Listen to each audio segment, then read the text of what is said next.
ரீமால் புயல் காரணமாக பெய்த தொடர் கனமழையால் மணிப்பூரின் இம்பால் ரீபாம் சாலையில் நிலச்சரிவு ஏற்பட்டு கனரக லாரி ஒன்று பள்ளத்தில் கவிழ்ந்து விபத்தில் சிக்கியுள்ளது. அது குறித்தான காட்சியை பார்க்கலாம்.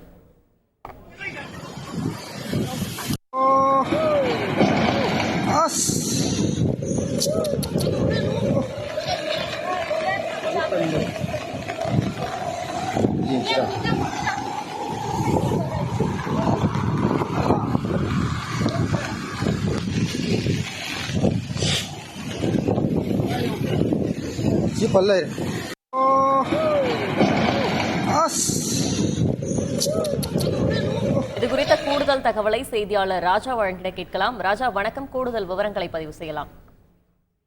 வணக்கம். ரிமால் புயல் காரணமாக வடகிழக்கு மாநிலங்கள் பெரும் பாதிப்பு ஏற்பட்டிருக்கிறது. குறிப்பாக அஸ்ஸாம், மணிப்பூர், மிசோரம் ஆகிய மாநிலங்களில் இன்று காலை முதலே கனமழை பெய்து வருகிறது. மணிப்பூர் மாநிலத்தில் இம்பால் ஜிர்பாம் சாலையில் அங்குள்ள ஒரு கிராமத்து பகுதியில் பள்ளத்தாக்கில் லாரி ஒன்று கவிழ்ந்து விழும் காட்சிகள் வெளியே இருக்கிறது. தொடர்ந்து அந்த பகுதிகளில் கனமழை காரணமாக நிலச்சரிவும் மண் சரிவும் ஏற்பட்டு சேதங்கள் ஏற்பட்டதாக கூறப்படுகிறது.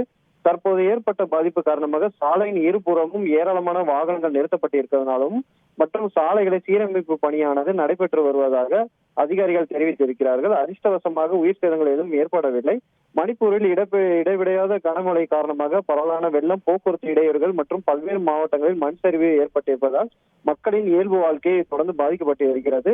அதேபோல் மற்ற பகுதிகளும் நீர்த்தேக்கங்களும் அங்கேயும் நீர் பெய்த கனமழை காரணமாக இம்பால் நதி உட்பட இம்பால் பள்ளத்தாக்கில் உள்ள ஆறுகளின் வெள்ளம் பெருக்கெடுத்து ஓடுவதால் நிலைமை மோசமாகி இருப்பதாகவும் தாழ்வான பகுதியில் உள்ள மக்கள் பாதுகாப்பான இடத்திற்கு மாற்றப்படுவதாக அதிகாரிகள் கூறியுள்ளனர். விவரங்களுக்கு நன்றி ராஜா. செய்திகளை உடனுக்குடன் தெரிந்து கொள்ள உடனே சப்ஸ்கிரைப் பண்ணுங்க.